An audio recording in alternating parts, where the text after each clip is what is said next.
مالک بن دینار رحمت اللہ علیہ ایک عجیب نوجوان کا واقعہ تحریر فرماتے ہیں. گرمی تھی، دوپہر تھی، سورج اپنی شباب پہ تھا، بڑی سخت گرمی تھی. میں نے ایک نوجوان کو دیکھا، وہ پیروں سے معذور ہے، دونوں پیر نہیں ہیں، ہاتھوں کے بل زمین پہ گھسٹ گھسٹ کے چل رہا ہے، اور گلے میں کرتا بھی نہیں، سامان کوئی نہیں، سواری کوئی نہیں، کھانے پینے کا انتظام کوئی نہیں.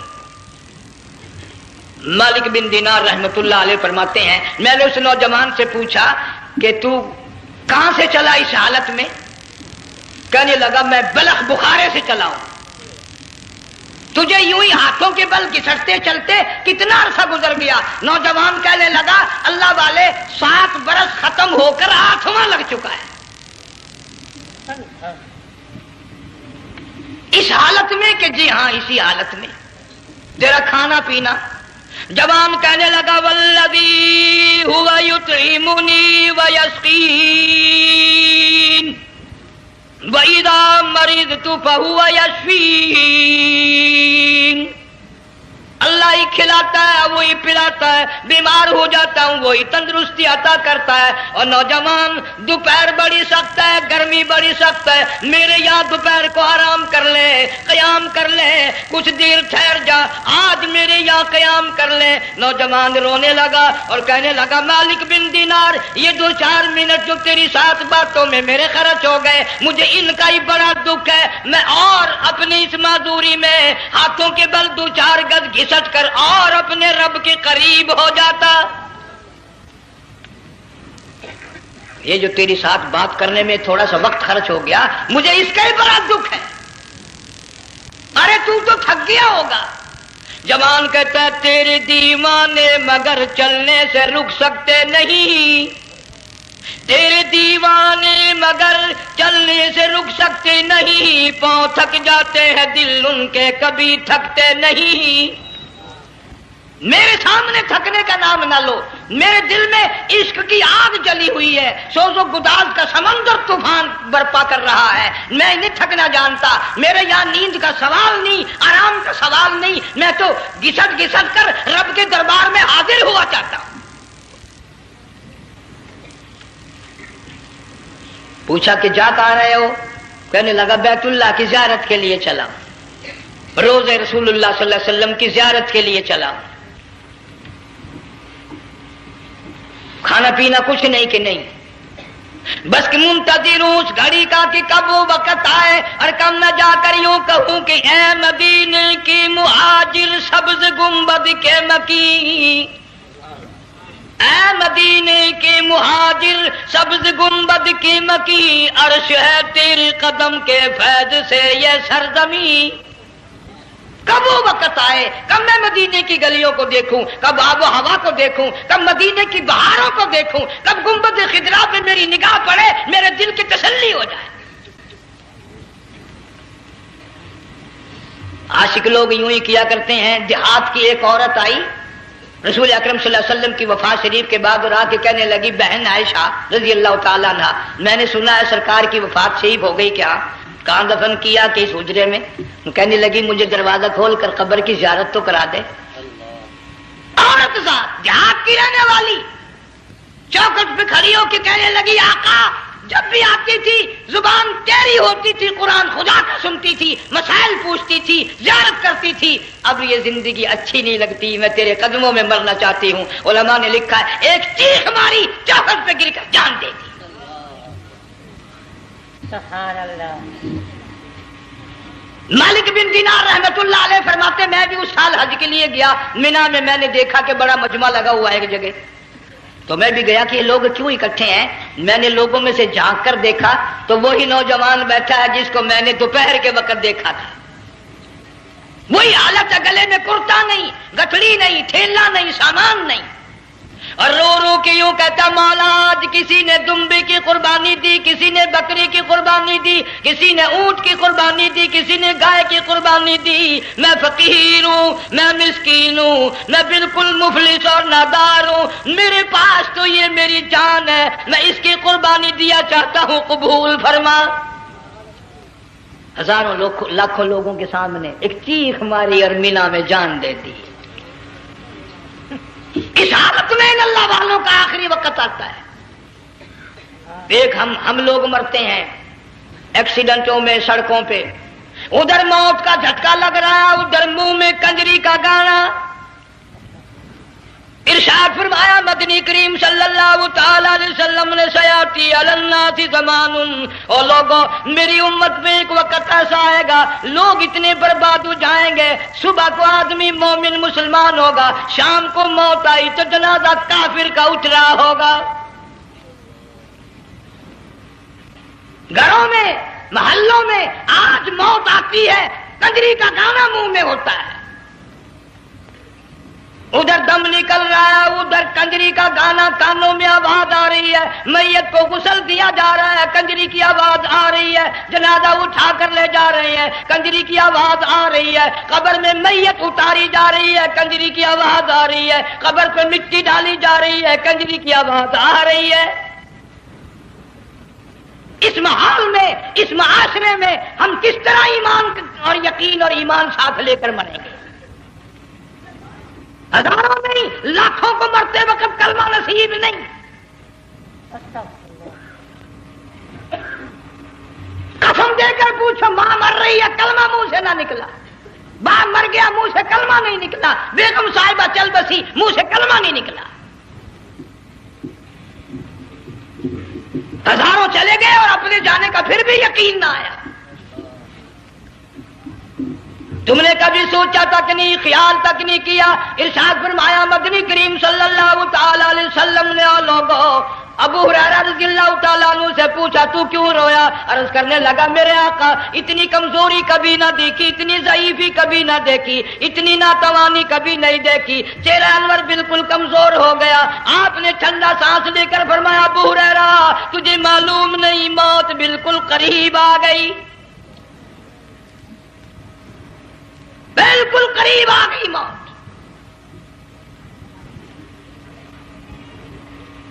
تیری ایک انگلی پکڑ کر اگر کوئی مروڑ دے کتنا دکھ ہوگا، درد ہوگا. ہائے ہائے ہائے. جنگ والوں کبھی تم نے سوچا نہیں 360 رگیں ٹوٹیں گی کیا حال بنے گا، اعضاء چھوٹیں گے، سر کے بالوں سے لے کر پیروں کے ناخنوں تک ہر جوڑ کو توڑ کے رکھ دیا جائے گا. وزیروں، سفیروں، امیروں، حسینوں، جمیلوں، تمام کے جوڑوں کو اکھاڑ کے رکھ دیا جاتا ہے.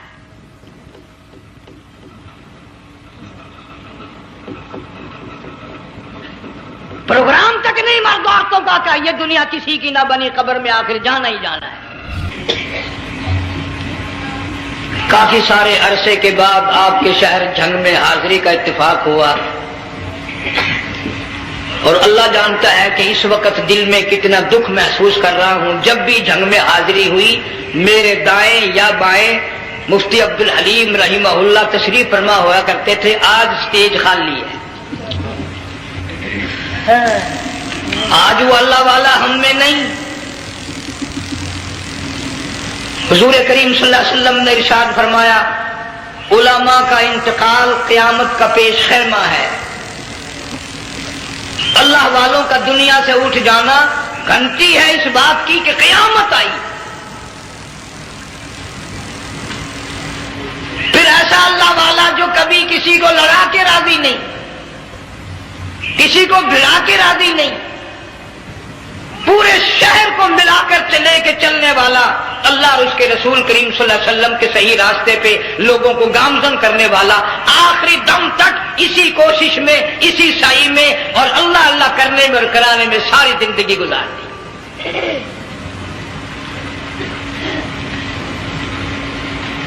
سارا شہر جنگ مل کر، سارے علماء مل کر کوشش کریں مفتی عبدالحلیم کو نہیں لا سکتے، یہ خلا پورا ہونے والا نہیں. پھر ساتھ ساتھ مولانا صوفی محمد یار صاحب سب قید رحمہ اللہ وہ بھی اس دنیا فانی سے رخصت فرما گئے. ایک اچھے خاصے طبقے کو وہ بھی داغ مفارقت دے گئے. اور قریب ہی کے زمانے میں سرگو کے شہر میں مفتی احمد سعید صاحب رحمہ اللہ وہ بھی رخصت ہو گئے. تو یقین جانو ان حضرات کا دنیا سے اٹھنا اس بات کی علامت ہے کہ ملک میں کچھ نہ کچھ ہونے والا ہے. جب آگ لگتی ہے، طوفان آتا ہے، بارش آتی ہے، عورت اپنے بچوں کو تلاش کرتی ہے، ادھر آ جاؤ، بارش آ گئی، آگ لگ گئی، اللہ پاک بھی اپنوں کو پہلے بلا رہا ہے، یہاں کچھ ہونے والا ہے، تم پہلے ہی آ جاؤ۔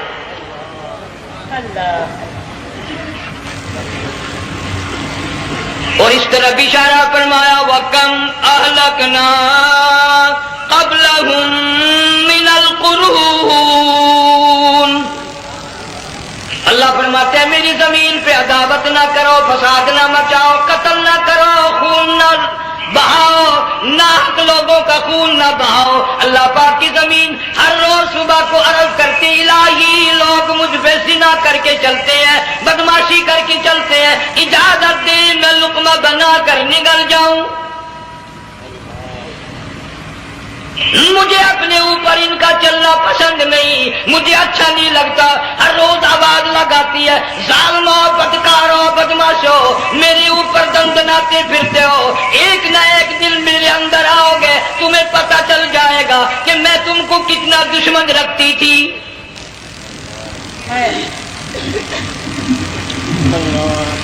آج لوگ آزاد ہو گئے، جو کسی کی سمجھ میں آتا وہی بکتا ہے، جو سمجھ میں آتا وہی کرتا ہے، نہ کوئی راہ متعین رہی، نہ کوئی مسلک رہا، نہ کوئی بات رہی۔ جناب مدنی کریم صلی اللہ تعالی علیہ وسلم کا بڑا عظیم تر صحابی ہے، بہت بڑا جرنیل ہے، سیدنا معاذ ابن جبل رضی اللہ تعالیٰ عنہ مدینے پاک میں بیمار ہے، آخری وقت ہے، دعا کرو اللہ ہم سب کو مدینے کی موت عطا فرمائے۔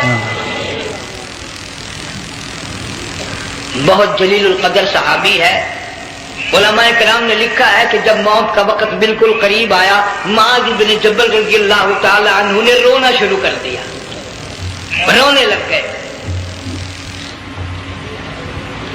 علماء نے لکھا ہے اس وقت بھی مدینے پاک میں اب تک بھی یہ رواج ہے، جب کسی پہ نزع طاری ہو، سکرات طاری ہو، موت قریب ہو، جتنے پاس بیٹھے کھڑے ہوتے ہیں سارے اللہ کے قرآن کی تلاوت کرتے ہیں۔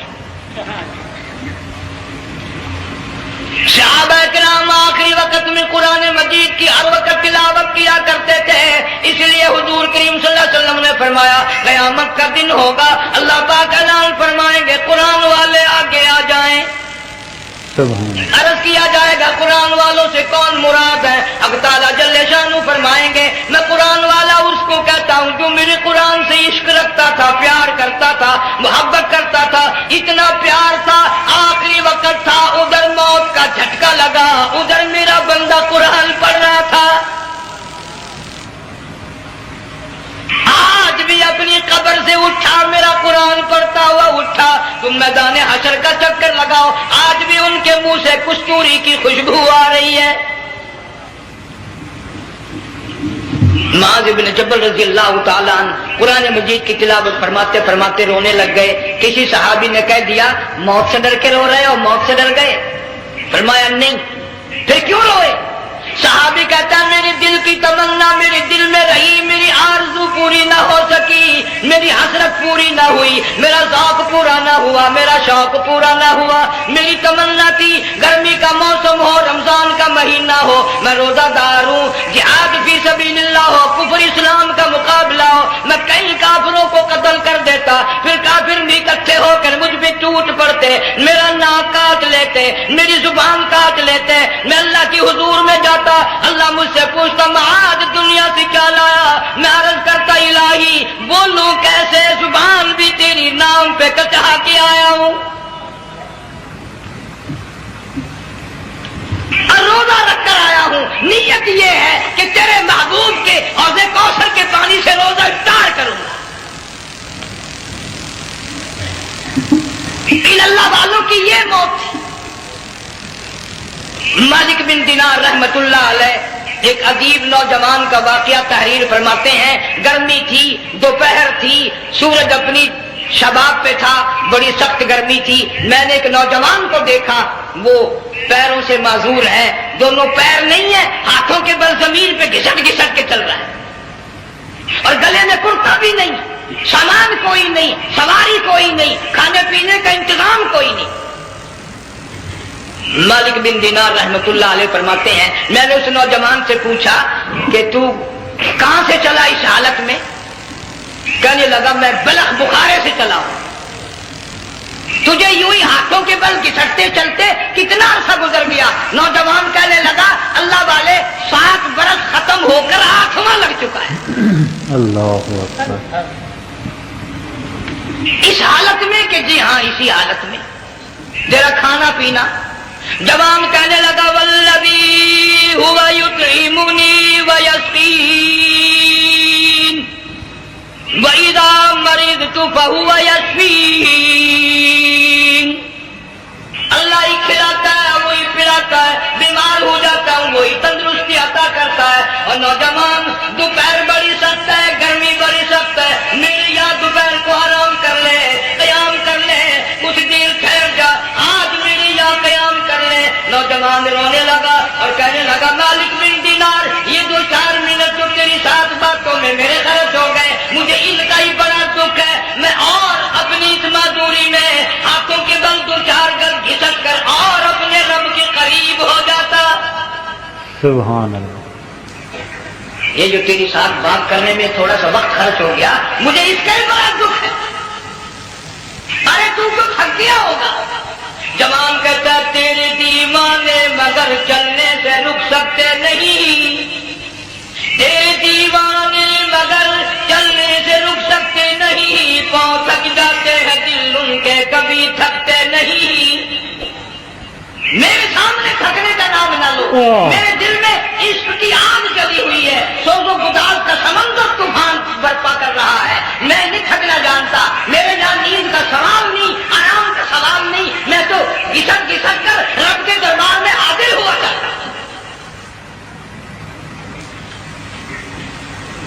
پوچھا کہ جا کہاں رہے ہو؟ کہنے لگا بیت اللہ کی زیارت کے لیے چلا, روز رسول اللہ صلی اللہ علیہ وسلم کی زیارت کے لیے چلا. کھانا پینا کچھ نہیں کہ نہیں, بس منتظر اس گھڑی کا کہ کب وہ وقت آئے اور کم نہ جا کر یوں کہوں کہ اے مدینے کی مہاجر سبز گنبد کے مکین, اے مدینے کے مہاجر سبز گنبد کی مکین, عرش ہے تیرے قدم کے فیض سے یہ سرزمین. کب وہ وقت آئے, کب میں مدینے کی گلیوں کو دیکھوں, کب آب و ہوا کو دیکھوں, کب مدینے کی بہاروں کو دیکھوں, کب گنبد خضرا پہ میری نگاہ پڑے, میرے دل کی تسلی ہو جائے. عاشق لوگ یوں ہی کیا کرتے ہیں. جہاد کی ایک عورت آئی رسول اکرم صلی اللہ علیہ وسلم کی وفات شریف کے بعد رات کے کہنے لگی بہن عائشہ رضی اللہ تعالیٰ عنہا, میں نے سنا ہے سرکار کی وفات شریف ہو گئی, کیا کہاں دفن کیا کہ اس حجرے میں؟ کہنے لگی مجھے دروازہ کھول کر قبر کی زیارت تو کرا دے. کی رہنے والی چوکس پہ کھڑی ہو کے کہنے لگی آقا, جب بھی آتی تھی زبان تیری ہوتی تھی, قرآن خدا کا سنتی تھی, مسائل پوچھتی تھی, زیارت کرتی تھی. اب یہ زندگی اچھی نہیں لگتی, میں تیرے قدموں میں مرنا چاہتی ہوں. علماء نے لکھا ہے ایک تیر ماری چوکس پہ کی جان دیا.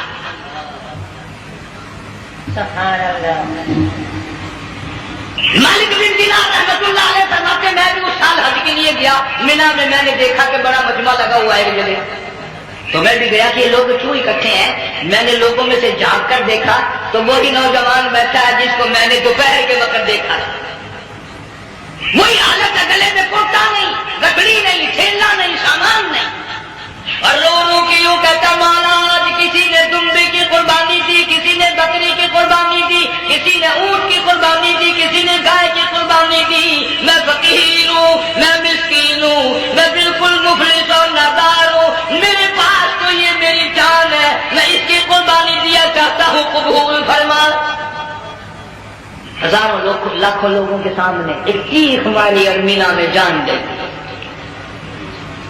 اس حالت میں اللہ والوں کا آخری وقت آتا ہے.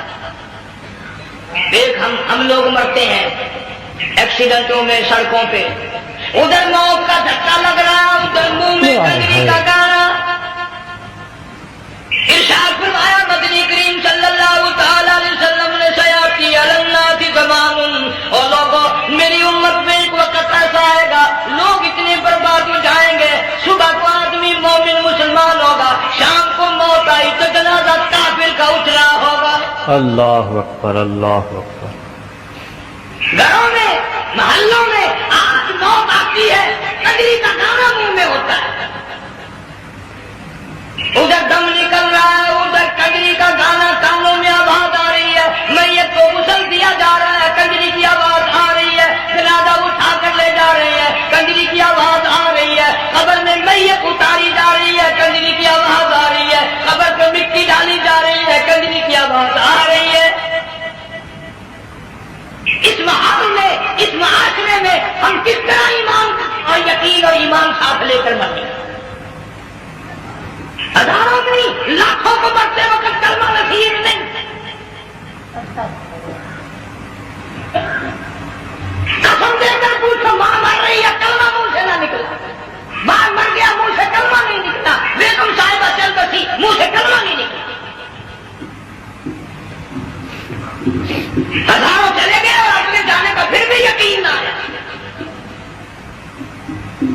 تم نے کبھی سوچا تک نہیں، خیال تک نہیں کیا. ارشاد فرمایا مدنی کریم صلی اللہ تعالی علیہ وسلم نے لوگوں ابو ہریرہ رضی اللہ تعالیٰ عنہ سے پوچھا تو کیوں رویا؟ عرض کرنے لگا میرے آقا اتنی کمزوری کبھی نہ دیکھی، اتنی ضعیفی کبھی نہ دیکھی، اتنی ناتوانی کبھی نہیں دیکھی، چہرہ انور بالکل کمزور ہو گیا. آپ نے ٹھنڈا سانس لے کر فرمایا ابو ہریرہ تجھے معلوم نہیں موت بالکل قریب آ گئی، بالکل قریب آ گئی موت.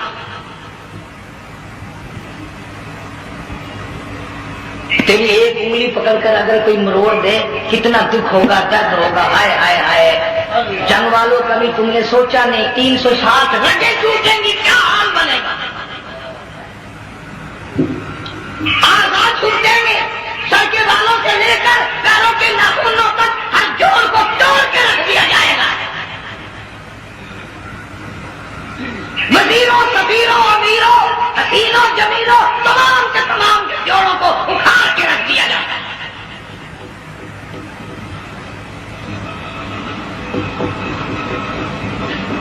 پروگرام تک نہیں مردوں کو پاتا، یہ دنیا کسی کی نہ بنی، قبر میں آخر جانا ہی جانا ہے.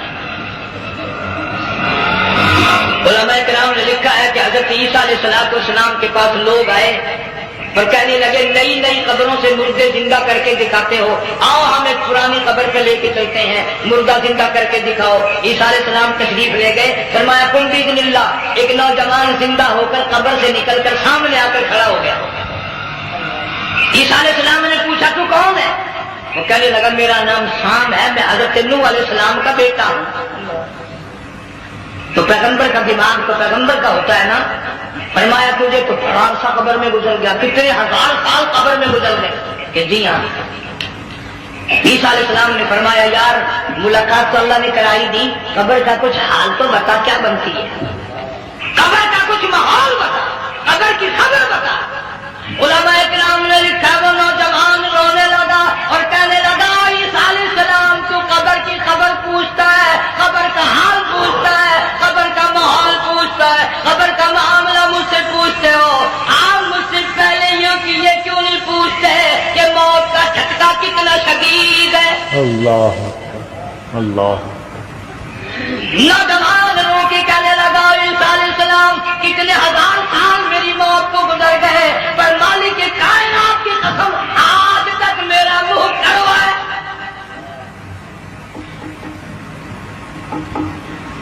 اس لیے جنگ والوں لمبی چوڑی بات کہنے کا وقت نہیں، حالات نہیں. میں تو تمہیں اتنا سا پیغام دینے آیا، کھانے پینے کا زمانہ ہے. میں جانتا ہوں تم کیلے کھاتے ہو، تمہیں کیلے کا ذائقہ معلوم ہے، امرود کا ذائقہ تم کو معلوم ہے، انار کا ذائقہ تمہیں معلوم ہے، انگور کا ذائقہ معلوم ہے، انناس کا ذائقہ معلوم ہے، آم کا ذائقہ معلوم ہے، ہزاروں پھلوں کے ذائقے تمہیں معلوم ہے، ہزاروں مٹھائیوں کے ذائقے تمہیں معلوم ہے، ہزاروں بیکری کی چیزوں کے ذائقے تمہیں معلوم ہے، ہزاروں شربتوں کے ذائقے معلوم ہے. پر تم نے جنگ والوں کبھی بھی قبرستان میں جا کر قبر والوں سے یہ نہیں پوچھا او قبر والوں ذرا بتاؤ تو صحیح موت کا ذائقہ کیسا ہے؟ اللہ اکبر.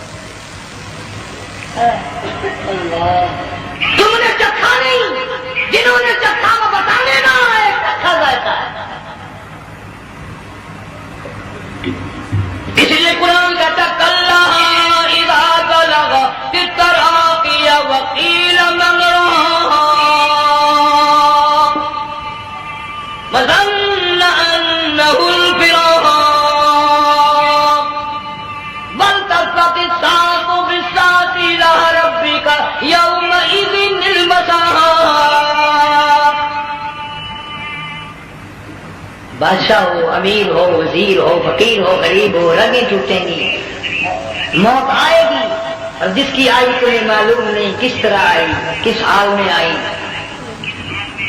جن کے دلوں میں ان باتوں کا خیال آیا، خدا کی قسم صحابہ کرام میں سے اتنے رویا کرتے تھے آنکھیں ختم ہو گئی۔ جناب فاروق اعظم رضی اللہ تعالیٰ عنہ کو کسی نے دیکھا رو رہے ہیں، بے تحاشا رو رہے ہیں، پوچھ لیا بڑا بہادر پہلوان فاروق تجھے کیا ہوا، اتنا کیوں رویا؟ فرمانے لگے تمہیں معلوم نہیں قبر کا اندھیرا یاد آ گیا۔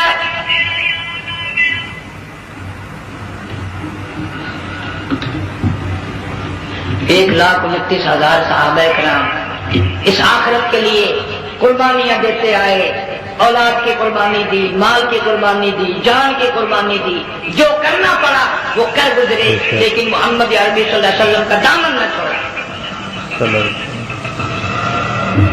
اسی لیے ہر سال اللہ پاک جل شانہ نے اس امت کو یہ موقع دیا کہ سنت خلیل پہ عمل کرتے کرتے قربانیوں کی یاد تازہ ہو جائے، قربانیوں کی یاد تازہ ہو جائے۔ قرآن کریم میں جا بجا ابراہیم علیہ السلام کا اللہ پاک نے ذکر خیر فرمایا، یوں فرمایا ہم نے ان کے بڑے امتحان کیے، بڑی آزمائش کی، وہ ساروں میں کامیاب ہوئے۔ تم ہر وقت اللہ سے یہ دعا کیا کرو اللہ ہمیں امتحان میں نہ ڈالے، آزمائش میں نہ ڈالے، ہم امتحان کے قابل نہیں۔ یہ ہمارے جو امتحان ہوتے ہیں ان میں نقل ماری جاتی ہے، تو اللہ امتحان لے گا تو نقل کیسے ماریں گے، کیسے کام چلے گا؟ جناب ابراہیم علیہ السلام کو اللہ پاک نے ہزاروں امتحان میں مبتلا کیا، ہزاروں آزمائشیں کی، فَأَتَمَّهُمْ، سب میں کامیاب گیا، سب میں پاس نکلا۔ ایک آزمائش ایسی بھی آئی اللہ کی توحید کی وجہ سے، شرک کو مٹانے کی وجہ سے ابراہیم علیہ السلام کا سارا مصر فلسطین دشمن بن گیا، حضرت سارہ کو ساتھ لے کر چل دیے، ایک بیوی ساتھ ہے، اکیلا دم ہے۔ یہاں تو لوگ محلوں میں شہروں میں کہتے ہیں کہ میں اکیلا ہی ہوں، میں کیا کروں؟ اگر خلیل کہتا کہ میں اکیلا ہوں تو آج قرآن میں اس کا ذکر خیر کیسے ہوتا؟ فرمانا وہ کہتا میرے لیے میرا اللہ کافی ہے، کون کہتا ہے میں اکیلا ہوں، میری ساتھ تو اللہ ہے۔ مصر سے گزرنے لگے، بادشاہ کے ملازموں نے بادشاہ کو جا کے بتایا بڑی خوبصورت عورت گزر رہی ہے تیرے حلقے سے، بہت بڑی خوبصورت عورت ہے۔ کہ ملازم پکڑ کے لے کے چلے تو عورت اٹھا کے حضرت سارہ رونے لگ گئی، خلیل میرا کیا بنے گا؟ پیغمبر کو اللہ کی ذات پر بڑا یقین ہوتا ہے، فرمایا پرواہ نہ کر، میری آبرو میرے مولا کی آبرو، چاہے جا چلی جا، میری عزت کی حفاظت میرا اللہ کرے۔ فرمایا واللہ خیر حافظا وہو ارحم الراحمین، پرواہ نہ کر، میں اس کا پیغمبر ہوں، نبی ہوں، سکھا میں گلا اس کے لیے، سارے دکھ اٹھاتا ہوں اس کے لیے، میری عزت کی حفاظت وہی کرے گا، میری حفاظت وہی پاک پروردگار کرے گا۔ بادشاہ نے بلوایا ہے عزت لوٹنے کے لیے، بادشاہ نے پکڑوا کر منگوایا ہے آبرو برباد کرنے کے لیے، بادشاہ کا ارادہ ہے سارا کی عزت کو برباد کرنے کا، اور اللہ کا پروگرام ہے سارا ادھر آ، اس محل میں ایک معصوم بچی ہے جس کا نام ہاجرہ ہے، میں اس کو اتنا پسند کرتا ہوں، اللہ فرماتے ہیں اس کے پیٹ سے اسماعیل ذبیح اللہ کو پیدا کرنا چاہتا ہوں، اس کی نسل سے حبیب اللہ کو لانا چاہتا ہوں، آج تک کسی کی انگلی اس کی طرف نہیں اٹھتی، سارا محل میں آؤ، اس کو آ کر ساتھ لے جاؤ تاکہ میرے ذبیح اللہ کی پیدائش کا معاملہ بن جائے۔ بادشاہ کا ارادہ ہے آبرو برباد کرنے کا، اللہ کا ارادہ ہاجرہ کی آبرو بچانے کا۔ فرمایا وَيَمْكُرُونَ وَيَمْكُرُ اللَّهُ وَاللَّهُ خَيْرُ الْمَاكِرِينَ۔ اس نے بھی تدبیر بنائی، میں خدا نے بھی تدبیر بنائی۔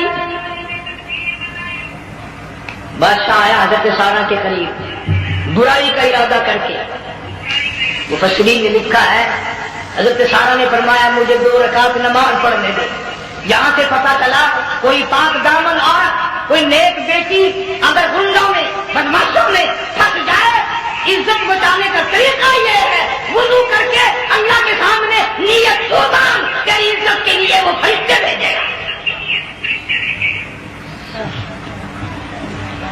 علماء کرام نے لکھا ہے کہ ایک جہاز سمندر میں چل رہا ہے، طوفان آیا، جہاز تختہ تختہ ہو گیا، کچھ لوگ غرق ہو گئے، ڈوب گئے، کچھ تختوں پہ بہ کر کے چلنے لگے۔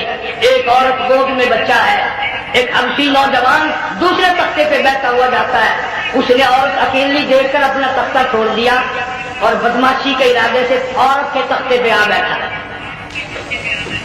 تم جنگ والے سوچ رہے ہوگے کہ ڈوبتے وقت بھی باز نہ آئے، یہ سیلاب آتے ہیں لوگ بدماشیوں سے باز آئے؟ ڈوب گئے مگر باز نہ آئے، بغیر کی لوگ کرتے ہی رہے۔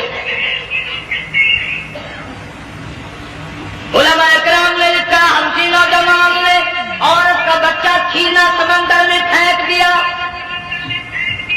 عورت روئی اور کہنے لگی میرے اللہ بیٹھی رہتی ہوں، عزت جاتی ہے، حرکت کرتی ہوں، ڈوب جاؤں گی۔ میں نے سنا ہے سمندر کی گہرائیوں سے تو نے یونس علیہ السلام کی سنی تھی، میں تو پانی کے اوپر بہ رہی ہوں، مولا میری آبرو بچا، میرا ایمان بچا، میری عزت بچا، تیرے سوا میرے سننے والا کوئی نہیں، لا الہ الا انت سبحانک انی کنت من الظالمین۔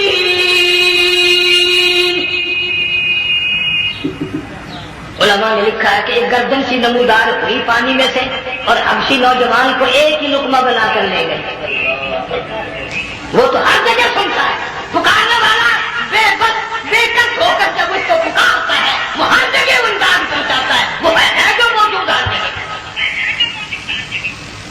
عورت بہتی بہتی کنارے جا لگی، ایک جہاز قریب آیا، دوپٹے کا اشارہ کر کے اس کو بلایا۔ جہاز میں جب سوار ہوئی تو دیکھتی کیا ہے، ایک نوجوان کی گود میں اس کا وہ بچہ کہ سمندر میں پھینک دیا تھا بیٹھا ہوا کھیل رہا ہے۔ ٹوٹ پڑی میرا بچہ ہے۔ لوگوں نے کہا تیرا کہاں سے آیا؟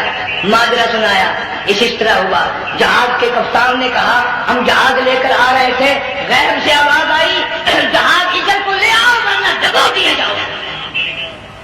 ہم جب جہاز وہاں لے کر پہنچے تو دیکھتے کیا ہے کہ ایک جانور کی پیٹھ پہ یہ بچہ بیٹھا ہوا کھیل رہا تھا۔ سبحان اللہ، بچہ بیٹھا ہوا کھیل رہا تھا۔ بچہ بھی بچا اور کوئی بچانے کے لیے تدبیر کرے جبھی نہ۔ حضرت سارہ نے نماز پڑھ کر بددعا کر دی، بادشاہ کے سارے بدن میں درد ہو گیا۔ پیغمبر کا سارا گھر بڑا کریم ہوتا ہے، جب اس کو درد نے ستایا نا کہنے لگا میں وعدہ کرتا ہوں تجھے کچھ نہیں کہوں گا، میرے لیے دعا کر دے۔ اب اگر کوئی جنگ کا ہوتا یا میں ہوتا کہتا دفاع ہو تیرے واسطے دعا کا دی، لیکن حضرت سارہ نے پھر جولی پھیلا دی، مولا وعدہ کرتا ہے بدماشی سے توبہ کرتا ہے، اس کو تندرستی عطا فرما دے۔ اللہ نے تندرستی عطا کر دی۔ وہ پھر کہنے لگا لو ایسی حسین عورت کب آپ آئے گی، پھر برائی کے لیے تیار ہوگی۔ یہاں بھی پتہ چلا کہ یہ جو گنڈے بدماش ہوتے ہیں ان کی قسم کا بھی کوئی یقین نہیں۔ اگلے دن ایک آدمی نے قسم کھائی تو اس کے خلاف کرنے لگا۔ لوگ کہنے لگے تو نے قسم کھائی تھی، قرآن اٹھایا تھا، اب کیا کی گیا بن ڈٹھی ہوئی مسجد تھی، پڑھتے ہوا قرآن تھا۔ اگر ڈٹھی ہوئی مسجد تھی تو پڑھتے ہوا قرآن تھی، قرآن کے رب پورا سے جلانا چاہے، مگر اسے یہ معلوم نہیں کہ تو نے جو پڑھا قرآن اٹھایا ڈٹھی ہوئی مسجد میں اٹھایا، خدا کا جب غضب آئے گا تو وہ ادھورا نہیں آئے گا، وہ ادھورا نہیں آ کرتا۔ 3 مرتبہ اس بادشاہ نے حضرت سارہ کے ساتھ ایسا کرنے کا ارادہ کیا، پھر دعا ہوئی، پھر بد دعا ہوئی، پھر دعا ہوئی، پھر بد دعا ہوئی۔ آخر کار کہنے لگا اپنے ملازموں کو کہ ہوئے بدماش ہو، عورت کے روپ میں کسی بلا کو پکڑ کے لائے ہو، کسی جن بھوت کو لے آئے، اور کہنے لگا تو چلی میرے محل سے جلدی چلی گا، اور جاتی جاتی وہ کہا کہ یہ تیری خدمت کیا کرے گی، یہ بچی میرے محل میں ہے، اس کو ساتھ لے جا۔ حضرت سارہ کو ہاجرہ کو ساتھ کر دیا، شانی ہو گئی، حضرت ابراہیم علیہ السلام سے نکاح کر دیا، اسماعیل علیہ السلام پیدا ہو گئے۔ اللہ میاں جب حضرت ابراہیم علیہ السلام چومتے ہیں، چاٹتے ہیں، ماتھے پہ بوسے دیتے ہیں، اٹھاتے ہیں، پیغمبر کا بیٹا خود بھی نبی اور نبھان میں آنے والا کالی کملی والا صلی اللہ علیہ وسلم کتنا حسین چہرہ. سبحان اللہ. اللہ میاں نے پھر آزما لیا. حکم دیا کہ اس حاجرہ کو اسماعیل کو دونوں ماں بیٹوں کو وہاں چھوڑ کے آ جہاں سینکڑوں میل میں پانی کوئی نہیں, آدمی کوئی نہیں, رستہ کوئی نہیں, گھاس کوئی نہیں, کتا کوئی نہیں. جہاں بیت اللہ ہے یہاں کے بارے میں حکم دیا چھوڑ کیا. اور اگر آپ کو نیند نہیں آئی تو مزہ آئے گا. اللہ نے یہ فرما دیا بتانا نہیں ہے کہ میں نے حکم دیا ہے. خدا حافظ نبی نہیں کرتا اپنی بیوی کو. آج لوگ ہر بات میں کہہ دیتے ہیں ہمارے پیروں کو پتا کل تو کیا ہوگا, ہمارے فقیروں کو پتا ہے پرسوں کیا ہوگا. اور بڑی مدت کی بات ہے, یہی موسم تھا, چماسا گرمی تھی, انارکلی لاہور سے ہم کئی ساتھی گزر رہے تھے. فٹ پاتھ پہ بیٹھا ایک ملنگ, چاروں طرف لوگ کھڑے, بڑا مجمع. کافی دنوں کی تو بات ہو گئی. ہاتھوں کی لکیر دیکھ کر لوگوں کی تقدیر بتا رہا تھا. کسی کو کہتا تھا تجھے بڑی اونچی پوسٹ ملے گی, کسی کو کہتا تھا تیری شادی بڑی فرسٹ کلاس لیڈی سے ہوگی. وہ بابو تو کوٹا ہی ہو جاتا تھا, لیڈیوں کے بڑے مرائے لینے کوئی کام نہیں, رات دن بس لیڈیوں کے پیچھے پھرنا ہے. میں نے اپنے ساتھیوں سے کہا, میں نے کہا میں بھی تقدیر پوچھتا ہوں اپنی. کہنے لگے شرارت ہو جائے گی. میں نے کہا ساری دنیا پر ہاتھ دکھا رہی ہے, کوئی شرارت نہیں, میرے ہاتھ میں شرارت. 1 روپیہ لے رہا تھا, وہ میں بھی لوگوں میں گھساتا بھیڑ میں سے اوپر نیچے ہی ہوتا میں بھی پہنچ گیا. اور دونوں گھٹنے میں نے زمین پہ رکھ دیا, روپیہ ہاتھ میں. میں نے اس کے لے کر کہا میں ملنگ جی اگر اب کیا میری شادی ہو جائے گی کہ نہیں. اب اس نے دیکھ کے میری طرف کہنے لگا, اس نے سوچا کہ نام اچھے بھلے کو نہیں ملتی پاکستان میں, اسے کون دے گا. اچھی طرح میرا ہاتھ دیکھا بھی نہیں, جٹک کے کہنے لگا نو تیری شادی نہیں ہوتی. میں کیا کھوتے تیرے باپ کے 8 بچے کھیل رہے ہیں.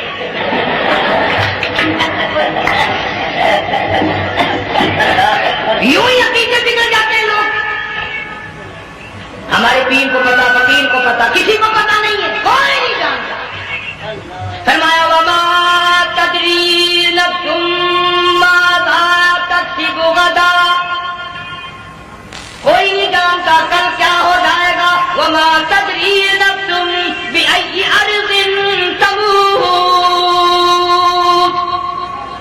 کوئی نہیں جانتا زمین کے کس ٹکڑے پہ موت آئے گی. ان اللہ علیم خبیر, ایک اللہ کی ذات جانتا ہے. حضرت حاجرہ اسماعیل علیہ السلام کو چھوڑ کر چل دیے. نہ خدا حافظ کہا, نہ کوئی تسلی دی. تھوڑی سی کھجوریں, تھوڑا سا پانی, ختم ہو گیا. ابراہیم علیہ السلام جب دور نکل گئے تو حضرت حاجرہ نے دیکھا یہ تو چلے گئے.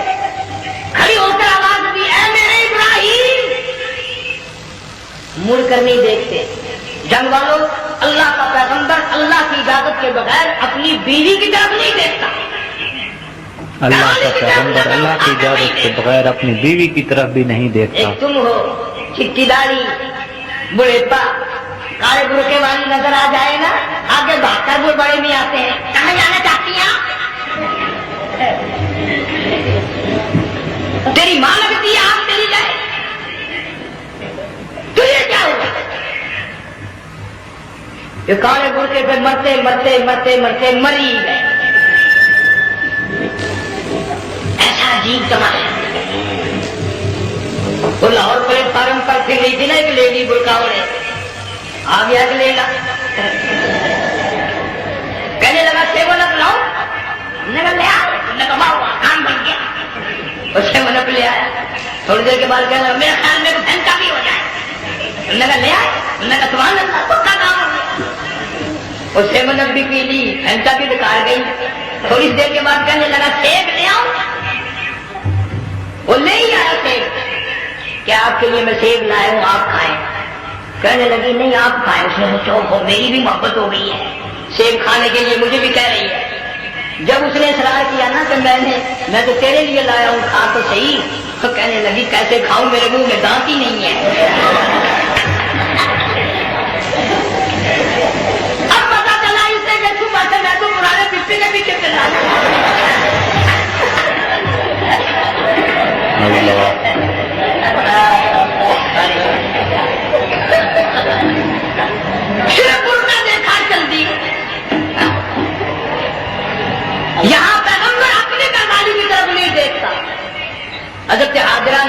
علیہ السلام کو سینے سے لگایا. عرب کی قداور مائی, طاقتور مائی دوڑ لگا کر حضرت خلیل کا راستہ آ کے روک لیا اور کہنے لگی میں جوان عورت, یہ پیارا نور نظر, یہ نقطے جگر, شکل تو دیکھو, صورت تو دیکھو, ہمیں یہاں چھوڑ کے جا رہے ہو. اللہ کا پیغمبر بولتا نہیں. پتہ چلا پیغمبر اللہ کی اجازت کے بغیر سانس نہیں لیتا, آپ کا اشارہ نہیں کرتا. بے شک. حضرت حاضرہ رونے لگ گئی, میرے خلیل, میری ابراہیم, میرا قصور بتاؤ, میرا جرم بتاؤ, میری خطا بتاؤ, میرا گناہ بتاؤ, معافی چاہوں گی, معذرت کروں گی. اس بچے کا کیا گناہ ہے, اس میدان میں چھوڑ کے چلے ہو. بولتے نہیں ہیں, اللہ کی طرف سے بولنے کی اجازت نہیں ہے. حضرت حاجرہ نے خود یہ قیاس لگایا, سوچتی ہیں پیغمبر تو کسی پہ ظلم نہیں کرتا,